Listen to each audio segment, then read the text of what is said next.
Donc pour réaliser le TP numéro 1, vous avez besoin de Tectoglobe 2008 et du tuto TP 1. Vous allez aussi avoir besoin de l'outil capture, donc vous allez aller dans menu Windows, démarrer tous les programmes, c'est dans outils, accessoires peut-être Windows, vous avez l'outil capture, vous faites un clic gauche et vous le mettez en bas dans la barre, comme ça il apparaîtra toujours. Donc le TP tuto 1, il est indiqué ici. Donc une fois que j'ai lancé l'application Tectoglobe, je vais afficher les séismes et les volcans et je vais faire le mode tracer une coupe. Et du coup on me demande de réaliser en fait 3 coupes différentes dans 3 zones différentes du monde et de ensuite légender ces différentes coupes. Donc pour lancer le logiciel Tectoglobe, je vais cliquer sur Tectoglobe 08, je descends et du coup ici j'ai l'application Tectoglobe que j'ai déjà ouverte, du coup je la mets. Donc je commence. Affichage, j'affiche les séismes, donc les petits points violets, j'affiche les volcans et je fais mode tracer une coupe. Donc première chose qui est demandée, donc c'est de faire une coupe au niveau d'une dorsale océanique. Donc les exemples sont en rouge et en classe je vous ai dit que je voulais un morceau de continent de chaque côté pour cet exemple là. Donc je vais aller sur le logiciel, je fais donc tracer une coupe, c'est bon, c'est sectionné et moi je vais tracer une coupe comme ça. Donc il faut ici que ce soit perpendiculaire. Je décale ici la zone, je vais lancer l'outil capture. Donc je double-clique pour lancer le logiciel que j'ai mis en bas de l'écran de façon à me faciliter mon travail. Le logiciel s'ouvre. En même temps, j'ai ouvert un fichier LibreOffice. Donc il va me permettre en fait de coller ma capture d'écran. Donc je fais nouveau et je fais en sorte de bien avoir sélectionné la capture rectangulaire. Donc je fais nouveau, quand mon écran est grisé, ça veut dire que la capture va fonctionner. Et je sélectionne la coupe comme ça, et je fais CTRL-C, donc pour le copier, et je vais aller sur mon fichier ici, et je vais faire coller. Bien sûr, ici, donc CTRL-V. Bien sûr, le fichier ici que je vais rendre, il sera nommé, donc là ça met un petit peu de temps, il sera nommé, et je vais essayer de mettre aussi, par exemple, ici, donc c'est au niveau d'une dorsale océanique. Donc je vais écrire, hop, quand il veut, mon ordinateur, il va y aller, hein.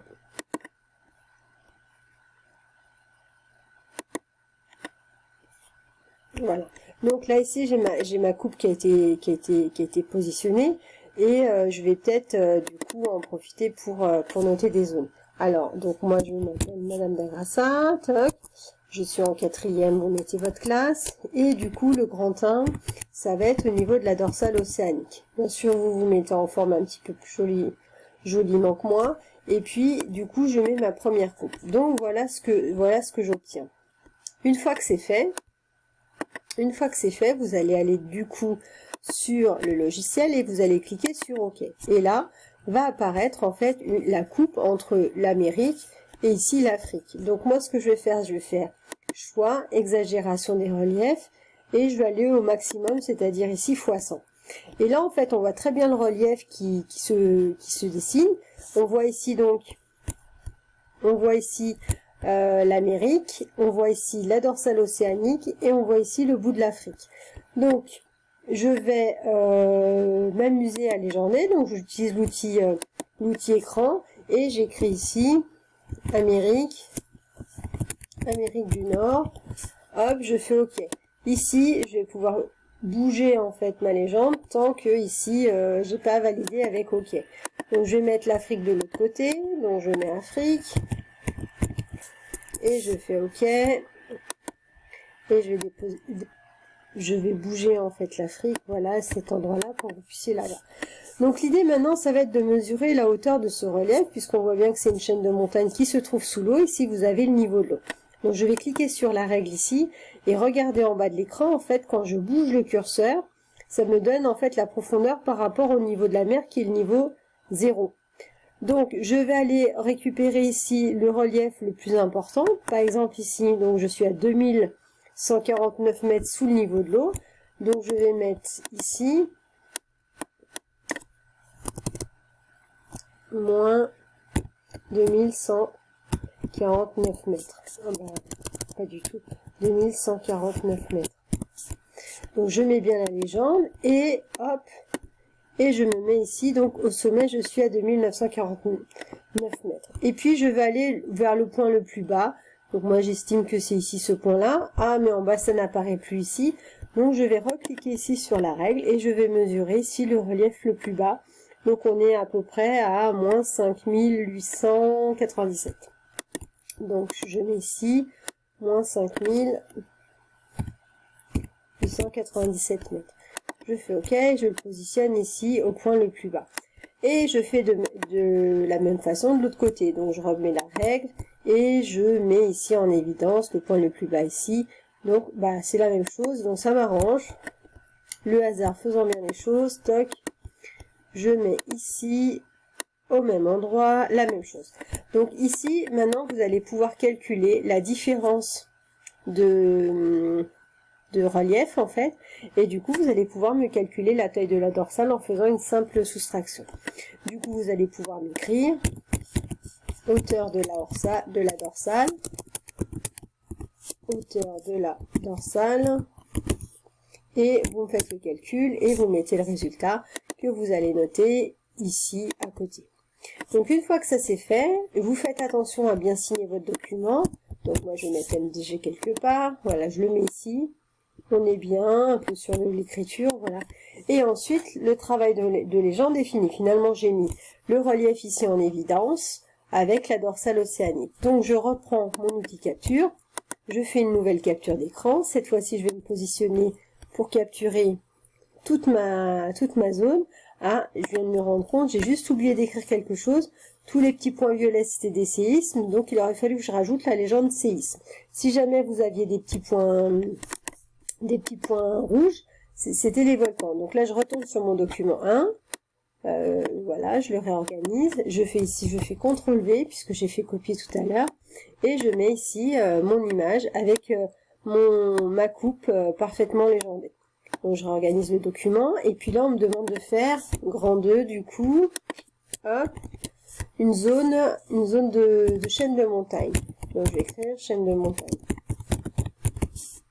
Hop, je vais donc au niveau de ma chaîne de montagne, donc là je peux faire effacer la coupe, j'efface la dernière coupe et je retourne ici. Et là cette fois-ci donc on me dit, alors on me dit qu'il faut faire ça où et on me dit qu'il faut faire ça au niveau des traits bleus. Donc on va bien suivre le sens. Moi je vais aller dans l'Himalaya. Donc je retourne sur Tectoglobe et je vais faire la coupe ici. Voilà, moi ça m'intéresse de passer ici comme ça. Donc avant de faire OK, je vais prendre mon outil capture, je fais nouveau et je capture la zone qui m'intéresse pour montrer où est-ce que j'ai fait la coupe. Je fais CTRL C et je vais aller sur mon document. Alors, voilà, sur mon document, je fais entrer, je fais CTRL V, ça me colle mon document, il ne me reste plus qu'à travailler sur la coupe. Donc je fais OK, et là j'ai la coupe qui apparaît, mais qui n'apparaît pas. Alors, qu'est-ce qui se passe? C'est passé la dernière coupe, je recommence, je vérifie, je suis bien en mode tracer une coupe, donc je fais la coupe comme ça, je fais OK, il n'y a pas de coupe qui apparaisse. Alors, il est possible, alors je vais faire quand même quelque chose, et que voilà. Donc en fait, comme j'avais fait une exagération des reliefs trop importante par rapport à la longueur de ma coupe, et bien en fait, ça a bugué. Donc vous avez vu, j'ai juste fait la petite astuce, choix, exagération des reliefs, et j'ai diminué mon exagération de relief. Donc ici, on me demande de saisir mon hop, je le mets déjà. Ici, vous avez tous les séismes à mettre, donc on peut mettre la légende séisme que j'avais oublié tout à l'heure. On fait OK, on les positionne ici, donc on est bien en limite de plaque tectonique, puisque les limites de plaques sont délimitées par des séismes et des volcans. Et puis là, vous allez faire le même travail que tout à l'heure, c'est-à-dire avec la petite règle, regardez les reliefs les plus bas de chaque côté, notez les altitudes et notez l'endroit où l'altitude est maximale. Donc là, on met bien en évidence le relief montagneux de cette frontière de plaques. Ensuite, vous faites la capture d'écran, vous la collez, je ne vais pas tout faire, et je vous montre la dernière coupe où est-ce qu'il faut la faire. Donc la dernière coupe, pareil, hein, excusez-moi, pour ici, pour la coupe, alors c'était pas ça, ici pour la coupe, vous allez faire la différence et vous allez me calculer la hauteur de la montagne himalayenne. Du coup, vous allez ensuite passer à la zone numéro 3. Donc la zone numéro 3, on me dit qu'il faut que je fasse ici perpendiculairement ici à ces zones-là. Donc moi, je vais aller plutôt du côté des Philippines.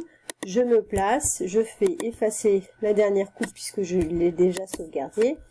Je fais mode tracer une coupe, toujours. Et là, je me décale pour que vous puissiez bien voir la zone de la coupe, qu'elle apparaisse bien au centre de l'écran, et je vais me mettre ici. Allez hop, je fais la coupe à ce niveau-là, hop, je fais outil capture, je capture cette zone-là, je la colle sur mon document LibreOffice, je fais OK, et là vous avez en fait, vous voyez les séismes, alors il y a des couleurs plus foncées qui apparaissent pour les séismes plus profonds, vous avez ici des volcans, on va faire exactement la même chose, donc là on voit qu'on est complètement sous l'eau, et on voit que la limite de plaque, elle se situe ici. Donc ici, on a quel type de relief? Bah justement, on va prendre les endroits de chaque côté les plus hauts et l'endroit ici le plus bas. Et du coup, vous me calculez en fait la profondeur de ce creux et l'altitude ici de cette zone-là. Et puis du coup, vous aurez fini votre travail. C'est aussi bête que ça, aussi simple que ça. Une fois que c'est fait, c'est pas fini. Vous faites le copier-coller sur le document LibreOffice, et une fois que vous avez fait vos 6 captures d'écran légendées avec votre nom, votre prénom, vous allez aller faire fichier, toc toc toc, exporter au format PDF. Donc vous pouvez enregistrer votre travail sous format LibreOffice, mais une fois que vous l'avez enregistré sous format LibreOffice, il faudra l'exporter au format PDF de façon à ce que vous puissiez m'envoyer le fichier PDF sur ProNote. Et ça fera partie de la note. Donc j'espère que ça vous aura aidé. Donc ça vous faites exporter. J'espère que ça vous aura aidé. Et puis bon courage surtout. Si vous avez des questions, n'hésitez pas à m'envoyer un message.